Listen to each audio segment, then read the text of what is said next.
Assalamualaikum warahmatullahi wabarakatuh. Halo semuanya, selamat datang kembali ke channel Cun Hobi bareng gue Rezandi. Nah, kali ini gue mau sharing soal helm yang katanya sih lagi di roasting, lagi digoreng terus, harganya dikit-dikit naik gitu, dikit-dikit. Here we go, KT Kyoto.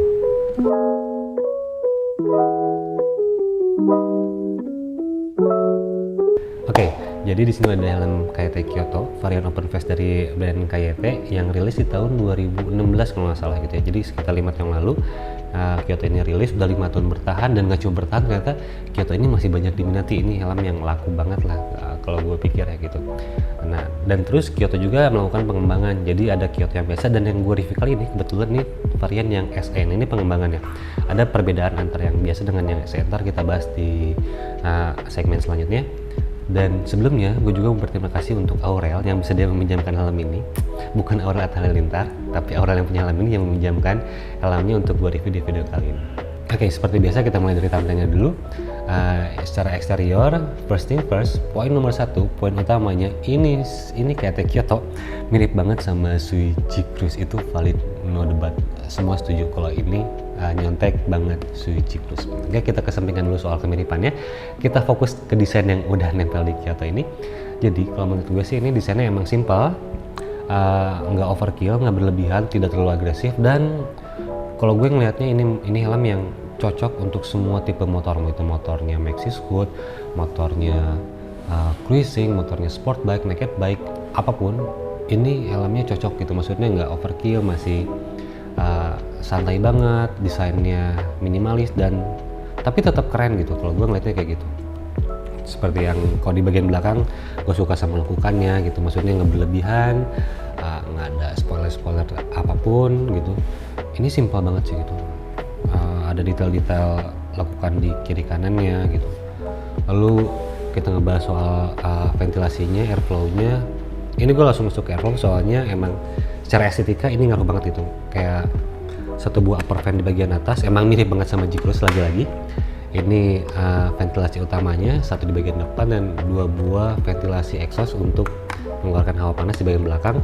Kedua-duanya atau kesemuanya mekanismenya sliding sih untuk mengoperasikannya. Itu cukup simpel. Cuman kalau ngomongin soal fungsinya, fungsi airflow-nya apakah terasa atau tidak, kalau gue pribadi sih sebenarnya nggak pernah kerasa atau nggak terlalu kerasa gitu. Mungkin ada angin yang masuk cuman nggak kerasa. Jadi sebenarnya kalau gue pikir si ventilasi ini tidak berfungsi secara optimal. Cuman mengingat ini adalah helm open face dan harganya juga cukup terjangkau, jadi sebenarnya masih is okay lah. Ini masih dalam tahap wajar gitu. Kan berbeda cerita kalau misalnya kita beli helm full face ya ventilasi termasuk bagian yang penting. Cuman kalau di open face ya di negara kita, di negara tropis kayaknya masih cukup pakai open face, jika buka kaca juga udah masuk angin gitu. Jadi ini masih is okay, masih dalam tahap wajar dan bisa dimaklumi sebenarnya, walaupun sih ventilasinya tidak bekerja secara optimal. Oke, kita lanjut ke bagian detail-detail lainnya yang bisa terlihat. Yang pertama rekatnya aja, rekatnya semua Kyoto itu looksnya karbon, tapi looks bukan berbahan karbon, jadi ini teksturnya tekstur karbon gitu. Nah, lalu gue juga suka detail-detail kecil kayak emboss kayak tadi setiap ringnya, di emboss kayak tadi di bakal chin strapnya ini ada emboss kayak maksudnya untuk harga yang sekitar 300 ribuan punya detail seperti ini ya penting sih gitu kalau menurut gue ya. Ya sebagai branding juga kan sebenarnya untuk si KT. Lalu untuk material shellnya sendiri ini tuh masih termoplastik ya, seperti pada umumnya lah helm-helm standar masih termoplastik. Tapi kalau KT bilangnya untuk yang helm Kyoto ini dia namanya termoplastik EDT injection resin, itu nama material shellnya, teknologi yang dipakai oleh KT di helm ini.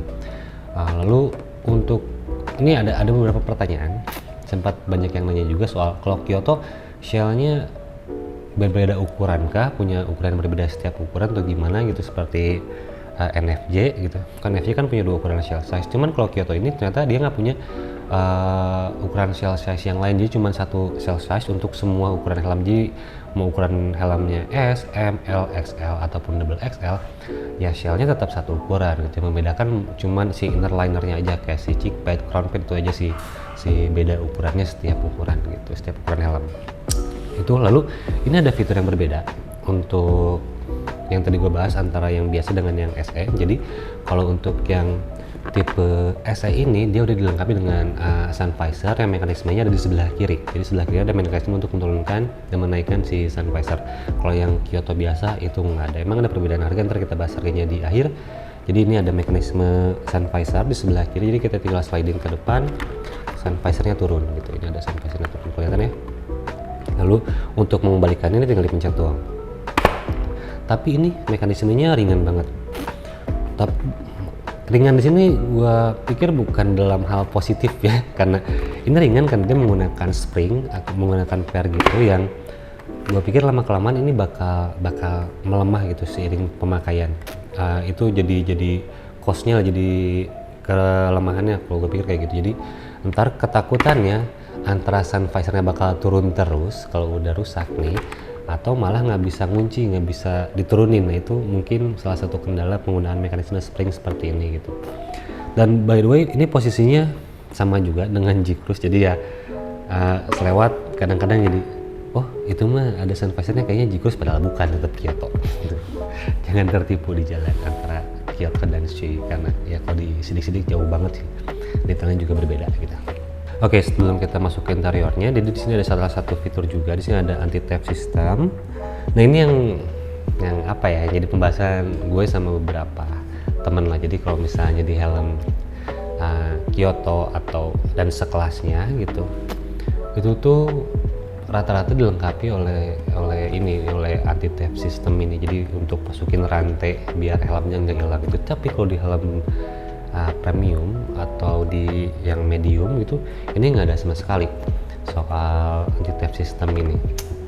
Mungkin karena ya ini sebenarnya mengurangi apa ya, kayak ngurangin keamanan si material shellnya gitu, kan ada lubang di sebelah sini, mungkin gue pikir kayak gitu ya. Tapi kalau di dalam helm kelasnya Kyoto ini ya ini masih oke, mungkin menggunakan anti theft system bolong sebelah sini. Jadi menariknya kalau yang helm lebih apa ya, secara range harga lebih murah, ada pelengkap untuk lebih aman helmnya, aman biar nggak dimaling. Cuman untuk helm yang range harganya lebih mahal atau yang lebih safety secara material dan lain-lain, safety untuk keamanan diri, malah nggak ada anti theft system gitu. Yaitu ada maksud tertentu mungkin gitu, di antara keamanan untuk diri sendiri dan keamanan biar helmnya nggak hilang. Itu perbedaannya dalam range harga segini, range kelasnya Kyoto dan range yang premium gitu.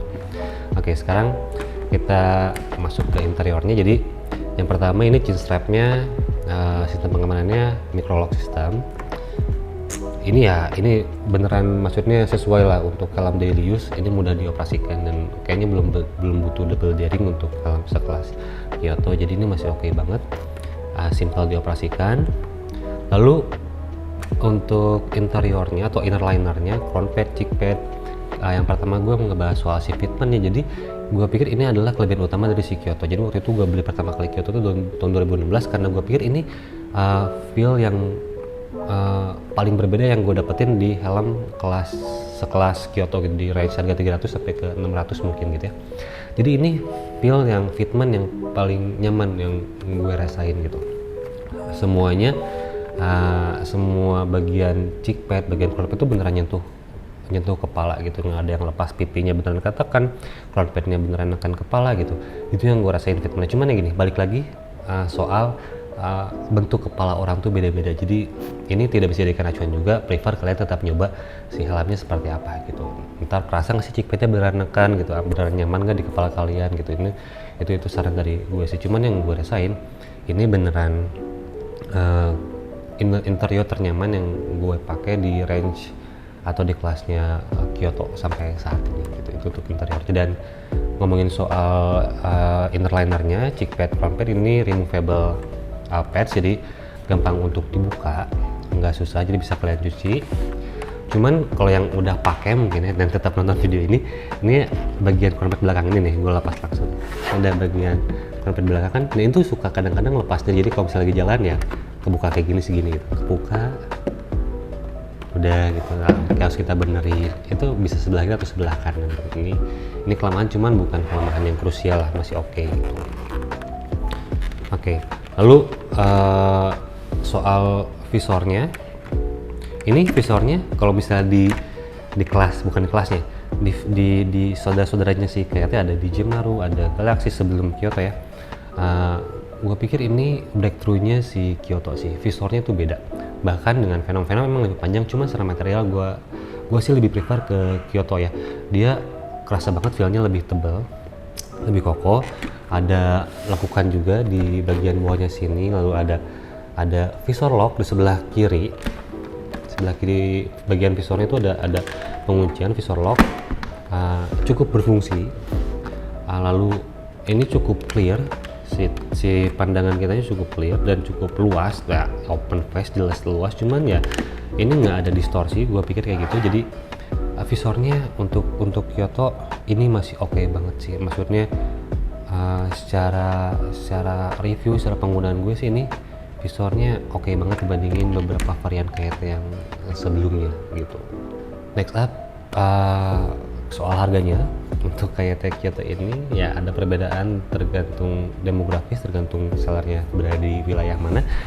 Cuman kalau misalnya di wilayah Jawa Barat ataupun DKI Jakarta yang gue cek tadi, untuk tipe SE ini tipe SE yang ada sun visornya, dia harganya 590.000, start dari 590.000. Cuman untuk yang KYT Kyoto biasa, tadi gue ngecek sekitar 325.000 sampai ke 375.000, itu tergantung sellernya. Tapi gue saranin beli di distributor resmi. Ntar kalian tinggal cek websitenya Tarakusuma KYT, tinggal dicek aja, di situ ada seller resminya siapa aja di berbagai kota. Oke, jadi sekian sharing dari gue soal si helm Kyoto ini. Mudah-mudahan bisa bermanfaat, dan kalau misalnya kalian punya pengalaman yang berbeda, punya pendapat yang berbeda soal helm ini, boleh share di kolom komentar. Ntar kita discuss di sana, biar gue juga bisa dapat perspektif yang berbeda soal helm. Nggak cuma helm Kyoto ya, helm apapun, motor apapun, ya pokoknya scene otomotif, kita bisa sharing di kolom komentar. Oke, thank you udah menyaksikan sampai akhir. Terima kasih juga untuk supportnya. Sampai jumpa di video selanjutnya.